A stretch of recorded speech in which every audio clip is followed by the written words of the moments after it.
Recently fitness industry में एक बहुत बड़ी कंट्रोवर्सी हुई और इस कंट्रोवर्सी की सेंटर स्टेज ली हमारे भरत सिंह वालिया साहब ने। इसमें स्मार्ट एंड फिट भी इन्वॉल्व हुए, साहिल खान भी इन्वॉल्व हुए। तो आज का वीडियो शुरू करने से पहले कुछ डिस्क्लेमर दे देना चाहता हूँ। सबसे पहला डिस्क्लेमर, बेनिफिट ऑफ डाउट। जब भी किसी के बारे में ऑनलाइन रिसर्च कर रहे हैं तो उनको बेनिफिट डाउट जरूर दें। दूसरा पार्ट, अपनी सोच जो है हमेशा ऑब्जेक्टिव रखें ताकि आप अपना सबसे पावरफुल मसल दिमाग उसको यूज करना ना भूलें। और तीसरा, मनी मेकिंग इजंट बैड, मतलब ethical money making isn't bad. और चौथा, इस वीडियो में कोई भी ड्रामा होने नहीं वाला। अगर आपको लगे कि इस वीडियो में कुछ ड्रामा देखने का आपने वीडियो पे क्लिक किया तो नमस्कार, आप वीडियो छोड़ सकते हैं। लेकिन अगर आप अभी भी हैं तो इस वीडियो की जो स्पिरिट रहेगी, हमारे चैनल की जैसी स्पिरिट वैसी ही है, एजुकेशनली रहेगी।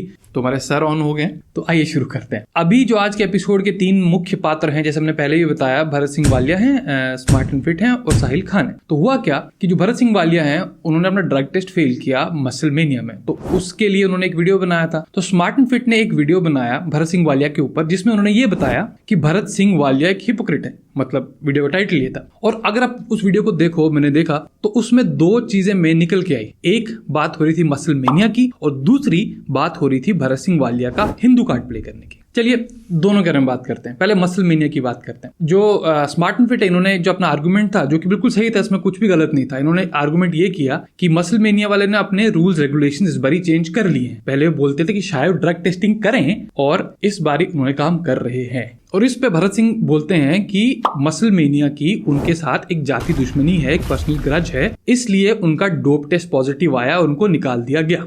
अब देखिए, भरत सिंह और मसल मेनिया का आपस में क्या रिलेशनशिप है, हम स्पेकुलेट कर सकते हैं कि हो सकता है, नहीं भी हो सकता है। लेकिन पहले मसल मेनिया के बारे में बात करना जरूरी है। अगर हम बॉडी बिल्डिंग फेडरेशंस की बात करें तो कुछ फेडरेशंस अपने आप को अलग करने की कोशिश करती हैं। कैसे बोल के? नेचुरल बोल के। इस पे थोड़ा और समझना जरूरी होगा। बॉडी बिल्डिंग कॉम्पिटिशंस चलते क्यों हैं? चलो पहले ओलंपिक्स की एग्जांपल लेके चलते हैं। ओलंपिक्स चलते क्यों हैं? ओलंपिक्स में एथलीट्स होते हैं जो हम नहीं कर सकते, हमें देखना पसंद होता है, इसलिए ओलंपिक्स इतने हिट होते हैं। बॉडी बिल्डिंग कॉम्पिटिशन भी ऐसे होता है कि ऐसी बॉडीज आपको देखने को मिलेंगी जो आपको कहीं देखने को नहीं मिलेंगी, एकदम सुपर लीन, हार्ड, श्रेडेड, मस्कुलर, राइट? इसीलिए बॉडी बिल्डिंग कंपटीशन चलते हैं। तो मसल मेनिया एक कंपनी है जो बॉडी बिल्डिंग कंपटीशन चलाती है, लेकिन कहती है हम नेचुरल कंपटीशन चलाते हैं। आप में से कोई भी अगर कभी नेचुरल शेडेड हुआ हो, बिल्कुल होना बिल्कुल पॉसिबल है, कंप्लीटली होना बिल्कुल पॉसिबल है। लेकिन दिक्कत ये होती है जब कंप्लीटली नेचुरल लोग एकदम शेडेड होते हैं तो आपका मसल मास सारा चला जाता है। तो वो एक आइडियल लुक नहीं है एक बॉडी बिल्डिंग कंपटीशन को बेचने के लिए, ठीक है जी।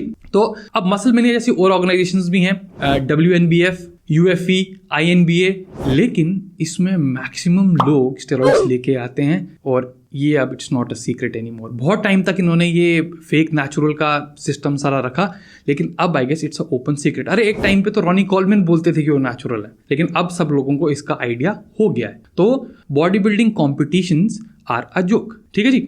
अब कॉम्पिटिटर्स के लिए हम मसल मेनिया की बात कर रहे हैं अभी, ठीक है। आपके लिए मसल मेनिया कॉम्पिटिशन में कम्पीट करने का कोई मतलब बनता ही नहीं है। देखिए, अगर आप ये सोच के यूएस जाएंगे कि क्योंकि मसल मेनिया 2 टाइप के हैं, एक मसल मेनिया अमेरिका है, एक मसल मेनिया वर्ल्ड वाइड है। और सबको पता है बॉडी बिल्डिंग का हॉट स्पॉट पूरी दुनिया का वो है यूनाइटेड स्टेट्स ऑफ अमेरिका, लेकिन फेडरेशन भी इंपॉर्टेंट है। तो अगर आप एक कंपेटिटिव बॉडी बिल्डर हैं और एक स्टेज पे कंपीट करते हैं, क्योंकि मसल मेनिया वाले भी सब लेते हैं तो स्टेरॉइड्स की बात तो बनती है, तो बेटर नहीं था कि इंडिया में जैसे भी शेरू क्लासिक हुआ, मेच्योर ओलंपिया, यहाँ पे कंपीट करके एक प्रो कार्ड आपको अगर मिलता, अगर आप कंपीट करने के मतलब अगर आप कंपटीशन जीतते, तो फिर यूएस जाने का मतलब बनता कब? अगर आप एक प्रो शो खेलते। ऐसे अपने पैसे वेस्ट मत कीजिए। आपको मसल मेनिया में मतलब, क्योंकि ये जो नेचुरल चीज वाली चीज है ना, खत्म हो चुकी है कि मैं नेचुरल हूं, मेरी इतनी अच्छी बॉडी है। अब पीपल रियलाइज दिस शिट, मतलब this is over now. Natural body building competitions is a joke. Natural body building is very healthy, but natural body building competitions they are a goddamn joke. अब इससे हम भरत सिंह वालिया पे आते हैं। भरत सिंह वालिया के बारे में सच में पता चला था, तरुण गिल का एक इंटरव्यू था और तब उन्होंने बोला था कि वो नेचुरल है। और आई अंडरस्टूड स्ट्रेट अवे, क्योंकि मैं इस इंडस्ट्री में बहुत टाइम से हूँ, किसी को देख के आपको पता चल जाता है कि वो नेचुरल है कि नहीं है। और कॉम्पिटिटिव बॉडी बिल्डिंग नेचुरल का तो मतलब नहीं बनता, लेकिन वो मसल मेनिया से एसोसिएटेड थे, ठीक है। तो इसलिए उन्होंने बोला कि वो नेचुरल, उनको बोलना ही पड़ा, ठीक है। और एक और चीज का, जब जो भरत की वीडियो है उसमें उन्होंने बात बोली थी कि कौन बोलता है अपने साइकिल्स के बारे में, राइट, कि मैं ये लेता हूं, मैं वो लेता हूं, क्योंकि उन्होंने बताया कि जो बच्चे हैं आजकल के, उनके पास पैसे होते हैं और सब्सटेंस कोई भी ले सकते हैं, जो कि बात बिल्कुल सही थी। लेवल पे क्लासिक बॉडी बिल्डिंग में क्रिस बमस्टेड है ना भाई, सबसे बड़ा। हाँ। कहाँ है उसकी स्टेटमेंट कि मैंने सामान लगाया? कुछ नहीं है। क्यों बोलो open? Insulin, never has used it. He's using no drugs other than, a half cc a test twice a week. That's it.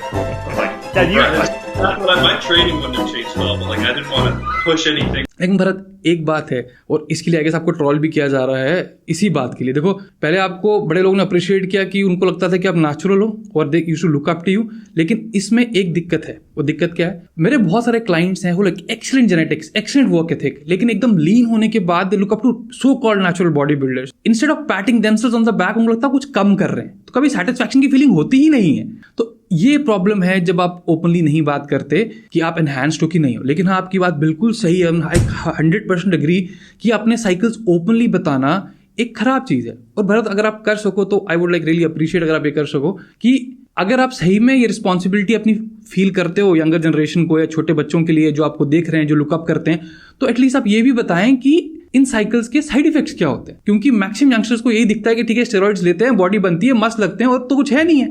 लेकिन आप जैसे लोग ये बता सकते हैं, तो रिक्वेस्ट है आपको ये चीज करने के लिए। I would like really grateful अगर आप ये चीज कर सको। अब दूसरी बात है हिंदू कार्ड की या रिलीजन कार्ड प्ले करने की, जिसको स्मार्ट एंड फिट कहते हैं कि भरत ने प्ले किया, भरत कहते हैं मैंने नहीं किया। Let me just give my 2 cents। Of course मेरा अपना ओपिनियन है जो कि सही भी हो सकता है, गलत भी हो सकता है। तो मैं एक ऐसी फैमिली से आता हूं जहां पे हम गुड मॉर्निंग नहीं बोलते, हम जय श्री राम बोलते हैं, ठीक है जी। तो बड़े सारे हिंदू परिवार ऐसे होते हैं, लेकिन आई गेस मीडिया में बहुत सारे उतने दिखते नहीं है। तो अगर भरत खासकर जब उन्होंने कम्पीट किया अपने शो में और ये तिलक लगा के करते हैं, जय श्री राम बोलते हैं, ये एक तरीका है बात करने का, ठीक है।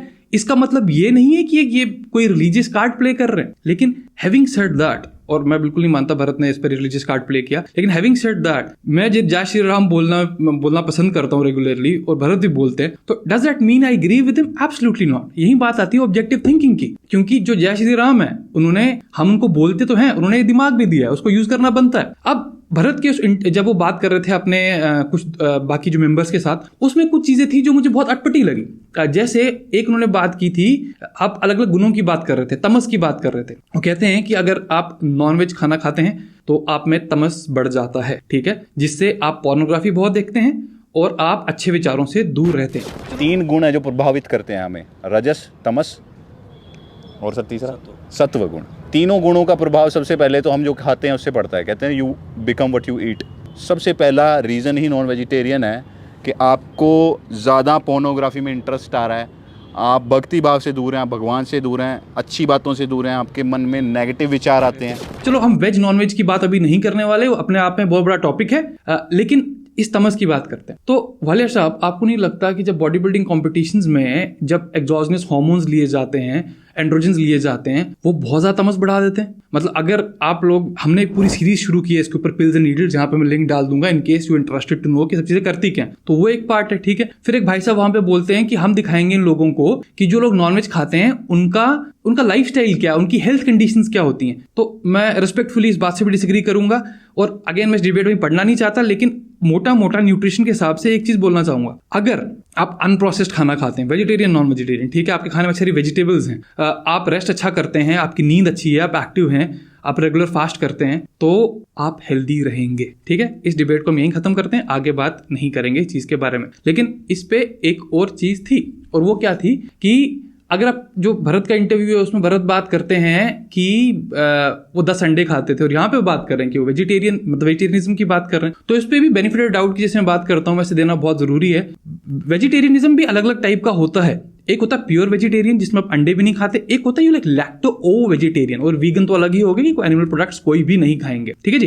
तो जो लैक्टो ओ वेजिटेरियन है उसमें आप अंडे खा सकते हैं, उसमें आप दूध पी सकते हैं, उसमें आप डेयरी खा सकते हैं। तो जस्ट बिकॉज आप में से कोई जो लोग भारत को लुकअप करते हैं और उनको लगा कि प्योर वेजिटेरियन है, तो नहीं, आई डोंट नो, क्योंकि इन्होंने पहले अंडे खाने की बात की थी और अभी ये प्योर वेजिटेरियनिज्म की बात कर रहे हैं, तो I am not very sure कि इनका क्या मतलब है, लेकिन बेनिफिट डाउट इनको दिया, ठीक है जी। ये मान के चलिए कि ये भी एक फॉर्म का वेजिटेरियनिज्म होता है, लैक्टो ओ वेजिटेरियनिज्म, ठीक है। लेकिन बात यहां खत्म नहीं होती। जो लोग नॉन वेज वाली साइड हैं वो भी तो यही बोलते हैं, कहते हैं जो वेजिटेरियन लोग हैं वो बॉडी तो बना ही नहीं सकते तो मांस नहीं खाएं। तो इसके लिए भरत, आई गेस आपके शोल्डर्स पे एक बहुत अच्छी खासी रिस्पॉन्सिबिलिटी है। पहले आई गेस मैं बोलता था, और अभी भी ऑफकोर्स, क्योंकि बहुत बड़े बॉडी बिल्डर है हमारे, वीरेंद्र सिंह गुमान पाजी IFBB प्रो है, कमाल के बॉडी बिल्डर हैं, प्योर वेजिटेरियन है, वो अंडे भी नहीं खाते, उनका तो मुझे पता है, वो अंडे भी नहीं खाते, is like a pure vegetarian. लेकिन इंडिया जैसी कंट्री में जहां पे meat consumption per capita is lowest in the world, I guess हमें ऐसे लोग चाहिए जो वेजिटेरियन हैं या सम फॉर्म ऑफ वेजिटेरियनिज्म है,